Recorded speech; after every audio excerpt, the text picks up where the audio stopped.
Hello, everyone. The first time I touched a calculator was at the age of 16. My father, a first-generation entrepreneur, taught me that if you have to really work through the world, you have to learn to figure things on your own. My life then became an entire canvas of how I looked at everything with respect to equations, mathematics, and numbers. And what I'm going to walk you all through today is the fascinating world of biology that I will try and explain through numbers. We are swimming in an information age. As of yesterday, 463 exabytes of data get produced on a daily basis. The 8 billion people on our planet send about half a trillion emails a day and consume 1 million hours of YouTube. Move forward. Today we talk about intelligence and how autonomy in intelligence is going to become a reality in a few years from now. But the question is, how much do we really know? Let me start with our planet Earth. As a humanity, we have mapped 99.99% of the surface area of our planet. But let's dig deeper. We know only about 15 to 18% of the biodiversity in the oceans, less than 10% of what exists below the ground. Of the 8 million species that exist today, 6.5 odd million on land and the balance on water, we have managed to identify only 25% of that. While we are swimming in information, the island we stand on is really, really tiny. And that's what, ladies and gentlemen, gives me hope. Today, my topic is about a very, very, very tiny fragment of protein, which is called a virus. There are 100 million viruses in the world today, but we've only been able to map 10,000 of them. They exist everywhere. They exist within our bodies, in this air, on the ground, below the ground, in the water. They are universal. But what are they really? Many of us believe that viruses are the reason why we are here. Viruses are small DNA fragments. They've existed for centuries and millions of years before humanity even came on Earth. And their superpower is their ability to bind to any DNA and either constructively work on it or destructively work on it. And that's what viruses do. In fact, you'd be amazed to know that the human placenta was a result of a mutation where a virus worked with a human cell and actually mutated the DNA to create the placenta in which humanity was born. Something very, very interesting happened 100 years ago. There was a cancer patient admitted into the hospital. And a week after the admission, he interacted flu, so he had influenza. The amazing part is, as the influenza progressed, the cancer remissed. And doctors were surprised, what is going on? And as they looked more and more into these cases and they saw wherever there were virulent or flu-like conditions, there was a counter-indication on terminal illness. And hence an entire theory started getting formed, which is called virotherapy, which is really can viruses cure us? So a lot of research started happening where patients were infused with certain viruses to see if the illness, whether it's mostly cancers, would go into remission. But over the years, the toxicity that started getting generated out of these viruses did not help, and all of that research did not come to fruition. Now, why is it so important?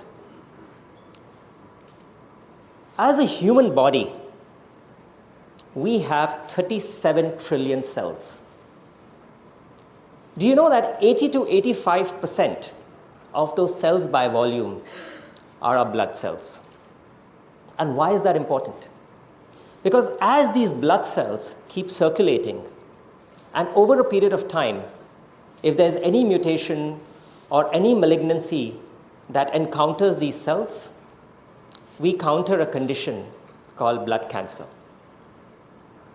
Today, as we speak, the world sees 1.28 million cases of blood cancers every year.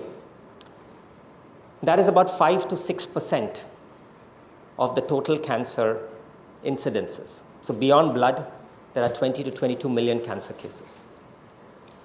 You know what is the one question that a patient asks when he is told this news? Will I be cured? How many months do I have? In 2012, there was a 9-year-old girl who was diagnosed with acute lymphoblastic leukemia. Now, that is a form of very aggressive cancer where your lymph nodes actually become malignant, and it's really, really painful. This girl had been treated with all possible options. And as the parents stood in front of the doctor, they were asking, is there anything else we can do? At that point of time, and this is a medical institution in the US, the scientists were working on a very, very interesting form of immunotherapy, where what they were trying to do was they were trying to genetically modify the virus. Take the blood cells from the patient, inject the virus into that blood, and let the immunity cells in that blood grow over a period of time. And when there was significant volume that got created in that blood, they would put it back into the patient. In essence, it was the patient's own blood and the patient's own immunity that would fight the cancer cells within that patient. The girl's name is Emily Whitehead. She graduated from college a few years ago. She lives a normal life like many of us. The therapy is called CAR-T therapy. What has made this possible, even in the era of knowing only so little that we know, is the ability of mapping the genome and being able to genetically construct and create scenarios to see how some of these fragments could actually work for us and not against us. The challenge today is, in an area of personalized medicine, where each of these therapies is created for the patient, the cost is really, really high. In the Western world, this medicine actually costs $400 to $1,000 for one single infusion. A few years ago, a group of scientists, entrepreneurs, and people who really wanted to bring innovation into our country put out a vision. How do we bring this therapy to India at 5% of this cost? And from there started a movement. We built India's first facility for cell and gene therapy. We really started to work through each component of this value chain each component of this technology.